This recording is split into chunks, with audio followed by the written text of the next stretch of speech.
for 85,000. Petaluma is just as bad. Actually, you know what's even worse than Petaluma is Santa Rosa has a lot of really high fees. And then when you get down into the Bay Area, a lot of the higher price areas of the Bay Area, you can get up to $100,000 for a building permit in these neighborhoods. That's incredible. And these replacement costs are rising. Replacement costs aren't going down, even though housing prices went down. The replacement costs went up. And in the cities are in no hurry to cut their fees either. So you got these expensive building permits. And the cities are saying, geez, nobody's building any houses out there, so we're not making any money off the fees. So we need to raise the fees so that we can get more money. That is so stupid. It's just a vicious cycle. So builders can't make any money in that type of an environment. So the result of all this is that new construction is now at its lowest level since at least 1945, when the U.S. population was only half of its current size. Wow. The population's growing at 3 million people a year, and so as hard as this may be to believe right now, there could actually be a housing shortage in the next few years. Lack of new supply from builders means that the only real supply in the market right now is existing houses changing hands. And in many cases, they're just being converted from owner-occupied to rentals. And I equate this to the difference between printing a deck of cards and shuffling a deck of cards. And really, right now, all we're doing is shuffling. We're not making anything. We're just transitioning houses from owners to renters. Well, I guess you'd have to look at the the big thing is the population, not just people moving in and out of, let's say, California or the United States, but also the age of people. You know, there was a time when the me generation in the 70s, people stopped having kids. And I remember a lot of schools in San Rafael closed because they just didn't have the population. We're seeing that in some communities now too. Even locally here in the North Bay, you've seen school closures and fewer in-migration, and a lot of people are migrating to other states. Like Texas is actually the leader for population in-migration, and a lot of those people are coming from California. Well, despite I just want to jump in on that, on the California trend. I mean, sometimes you read that, well, California is losing people because there's migration out of California, but actually the numbers belie that. There's still a migration, a net migration into California, and as you mentioned, we may be faced with a housing shortage. That is very much predicted. But are you including both legal immigration and illegal immigration? Well, yeah, of course, because okay. there still needs to be housing. Whether you're legal or illegal, there's still housing and demand for rental properties. So, but I've got one more question, Brian, relating to the replacement costs. So in terms of, if I'm a real estate investor looking forward to some kind of future appreciation, can't I at least look forward to the economic, kind of variable of houses at some point at least need to go back up in value to replacement cost, don't they? Well, that's just that's exactly right. I mean, that's the basis for the business that we're in too, in buying rental houses and a lot of them, because we have that exact belief that prices need to return to a point of equilibrium. And to me, equilibrium is returning to that point of being equivalent to or greater than replacement cost. Because until they do that, replacement cost, though, you don't just look at the cost of wood. No, you have to look at those permit the costs, building permits, the land, the labor. Well, land now is like zero. Yeah, land's at zero, but all of those components are all elements of this replacement cost. So when you have replacement costs in the mid $300,000 range and houses in the mid $100,000 range or low twos, there's a big disparity there. And so as to the question of when will home builders start building again, they won't start building again until there's an economic incentive to do so, and that's going to happen once those prices return to an equilibrium with cost of replacement. So I think there's good news on the horizon, because I agree with you. The value of existing homes need to increase to the point of replacement costs. Otherwise, there isn't going to be new building, and we will have housing shortage. And when you have housing shortage and you've got demand for it, that also will then drive up the pricing. So I see the economic variables in favor of the real estate investor. It will, and it goes a little bit beyond that too. I mean, some people tend to think that as soon as builders can start building, and they'll do exactly that, and that all of a sudden there's going to be this rush of construction, which is going to absorb the demand that is going to be placed into the housing market. And I don't believe that's going to happen quite the way people think. If you look at areas like Arizona, where there's land available everywhere, there's a lot of people out there owning large parcels of land that as soon as the market returns to equilibrium, they could start building again right away. But here in Northern California, where we're buying, it's a completely different story. There's not much available land here. Not much of it's owned by developers at a stage where they could get right into building anytime soon. Well, also you have to go through the process. You can't just suddenly own a piece of land. Years. Yeah, it takes years. time. You know, my partner's got one Environmental piece of report. land that he's been trying to entitle for 11 years, and that's how long it takes to get through the process in some cases. And even maps that are out there and existing and were approved during the peak of the market but were never built on, still can't go right in and get started right away, because those maps they have limited lifespans. The maps will expire. They got to go back and renew them. In a lot of cases, they have to redesign those subdivision maps because they were 3-story houses with 0 lot lines right next to each other, and that's not what the marketplace is looking for. Yeah. Or so it's going to take a long time to get the supply chain ramped back up. I've got an interesting tidbit here that really dovetails into something that Edward, you were saying, because what you were saying that we got the aging population in the 70s. Not a lot of people have kids. Well, I've got an article here. What many folks may not know is actually the millennials are also known as the echo boomers. Those born in the 80s up to 2000. That's actually now That's the not the Y. largest. That's not the Y generation, right? Well, I mean, there actually, was no, the baby boomers, it's- the X generation, Y generation, I think and then these this. are after that, I think. Let me correct It is. myself. It's Generation Y. Generation It is Y, Generation also Y, known as okay. echo boomers, is Okay. actually the largest segment of the population Well, right now. But here, listen, I'm sorry, go ahead. the interesting thing about that age group, and you're talking about 25 to 34 years old, is that since 2003, every year, the percentage of people that age who've been going back to live at home with Oh, their wow, parents that's has been huge. going up. So it's Yeah.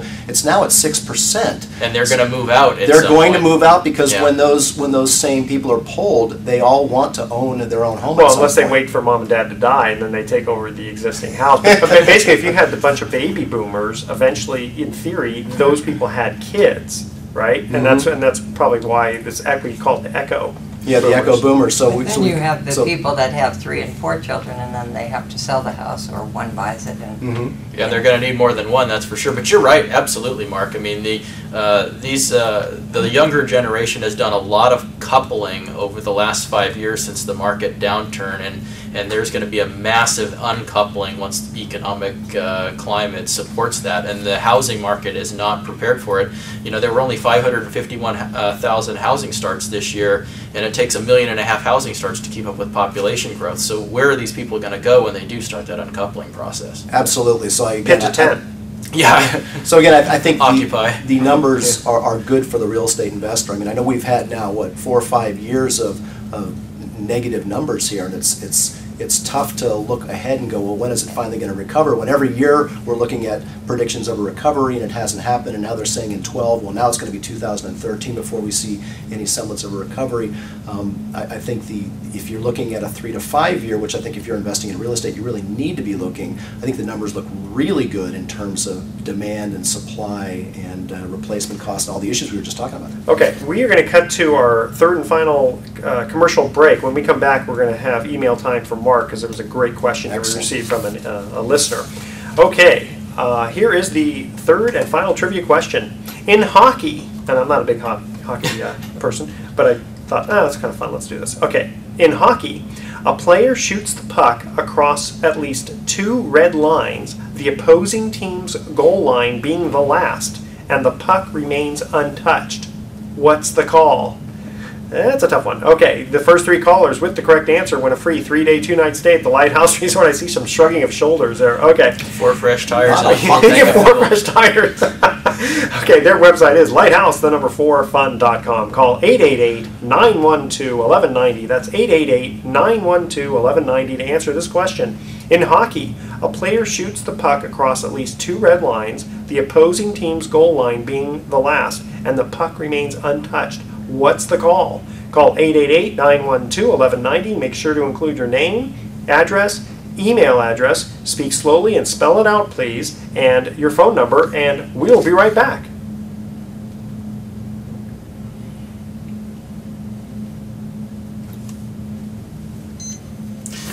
So, you know, something interesting you said there, Mark, about how the recovery keeps getting pushed back. And they say, okay, 2012, now it's 2013 for this recovery. I equate this to grabbing onto a slingshot and you pull back. And the longer you keep pulling back, as soon as you let go, you know, I it totally just, agree. Yeah. If you pull back just a little bit, it doesn't go very far. Yeah. But they keep delaying and delaying this recovery. They being like there's some government. Who are they body. anyway? They are the 1%. You know, but 1%. they being the population at large, but you know, as this continues to happen, I just think that it's gonna, when the recovery does gain legs, it's gonna gain legs quickly, and it's gonna go quite a distance. Yeah, I agree. I you know, personally, I hope it doesn't return to like a 20% annual spiraling out of control craziness. Bite your tongue. Bubble. Although I think, well, that bubble was Unless you driven happen by, to be an investor. Yeah, exactly, yeah. And if you own a lot of real estate, then that's exactly what you want. Well, actually, though, you know what? I own some stuff in the Silicon Valley, and I'll tell you, it was a little unnerving with all of the rents going crazy during the .com. Yeah. And unfortunately, I missed it because I had leases that had started before then. Right. So I got to watch all of these great rents Oh, go like this, and I no. missed it by the time that my leases came due. So It was the anywhere .bomb. That's very hard to time real Oh, estate. yeah, I agree. Nothing like watching a feast that you can't participate in, huh? That's right. Thank you. That's exactly what it I like was. to think that the appreciation will probably be more normalized, because if you don't have basically cheap or free money priming the pump, you're not likely to see that 15-20%. It's going to be annual legitimate appreciation. It's going to be Yeah, happening yeah. for legitimate reasons. Yeah. You know, it's supply like, and demand, not because anybody who fogs a mirror can. well, when they real say estate. where's the bottom in the real estate market, Yeah. and we had a bottom in January of 2009, right, and it kind of troughed out. Then prices climbed because they had the first-time homebuyer tax Yep, credit, yep. and the prices climbed yeah. a little bit, about 15-20%. Cash for clunkers. Exactly. So it was kind of a false bottom, and then that ended. It fell back down. It's right back to those same lows in January of 09. But you know, at least in my belief, I think this is a real and legitimate bottom. I agree. Different than, you know, these false bottoms that happen because they get propped up by some kind of stimulus. Right. Yeah. You know, now the worry is, what do they do next? Do they continue to try to manage and mitigate the foreclosures? Or do they just say, No, what they do We can't is solve the they problem, make let it it the old happen. fog and mirror thing. Yeah. Just go ahead. Sure, you can afford it. that's what it goes back to. Is it's Yeah. like, well, to support the housing market, let's just give the mirror foggers a Yeah, loan. fog- Well, you've Well, got it's gonna be Fannie very and Freddie interesting. whose inventories of foreclosed homes Yeah. are growing, and they're now using third-party assistance to rent those out. They're Yeah. going to be the single largest property landlords in the country shortly, Yep. if they're not Did a already. music video with him and his wife or whatever standing in front of B of A doing this music video about, you know, B of A, close our loan. It's been 45 days. We've missed 4 closing days. It was kind of catchy, actually. wow. So they, you know what they do? They closed his loan. And they paid the per diems that the seller was charging to close him late. Okay, this segment That's good here PR. is going to be just about 8 minutes. Okay, I think so we we're ran good. along. Yeah, we did. All right, well, that's good. Okay, you guys ready? Yep. We're born ready. Yeah, I like that. I'm a professional. I'm always ready. Of course. Okay, Fire away. there we go. Oh, Mark's got to. No, I did it already. I'm done. I'm done clicking. He's got to wind his watch. That must be a cheap watch if you have to keep winding it. He's got to wind it every 11 No, minutes. wait, you're winding it as a timer? I'm setting the little timer fob on it, so I Okay. know when 10 minutes. He's got one over there too. I've got the newer version. This is version 2.0. I got a sundial. Yeah. It's a little slow, especially when it's cloudy like this. You're right. All right.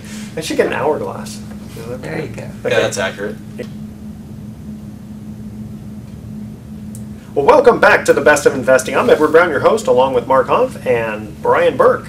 And we asked this third and final trivia question at the commercial break. In hockey, a player shoots the puck across at least 2 red lines, the opposing team's goal line being the last, and the puck remains untouched. What's the call? I see a shaking of head. Stumping the nothing, co-hosts. Nothing and nothing.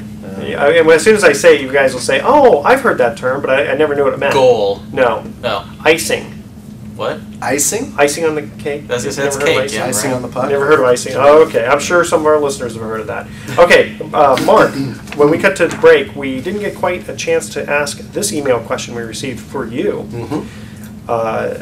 Mark, why did you grow that beard? No, I'm just kidding. No, it looks very good. I've Very got good a face for question. radio. You got a That's face- my no, Hawaiian that's your return Hawaiian from look? vacation beard. No, it looked very good. Okay, here's your question.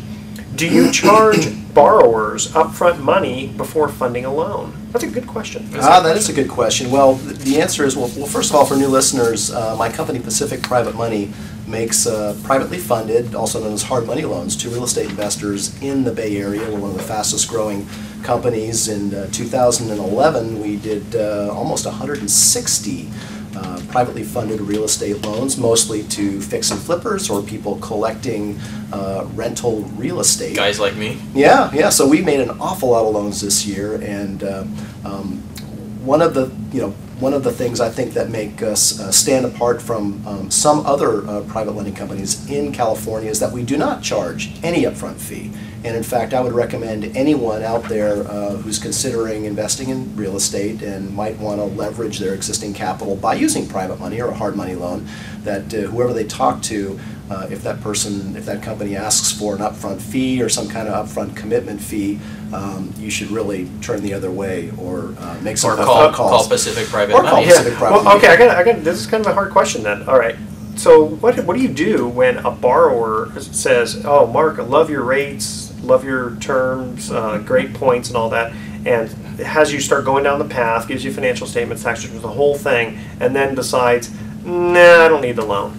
You know, it's a quandary, and I will tell you, I have had probably half a dozen deals go all the way to loan docs, and the borrower backed out last minute. And we'll ask them to pay us at least a nominal fee. Usually we don't collect the points. Maybe it's a documentation fee of $6.95 or $9.95, depending on the size of the deal. And oftentimes they'll pay it. But if they don't, life's too short to go after someone for. You are a constant better fees. man than I, because years ago we thought we were doing a loan, and our attorney actually had to work on Christmas to get this done. Yeah. And they bagged it at the last minute, and that that's taught me the just lesson wrong. that we were charging up front.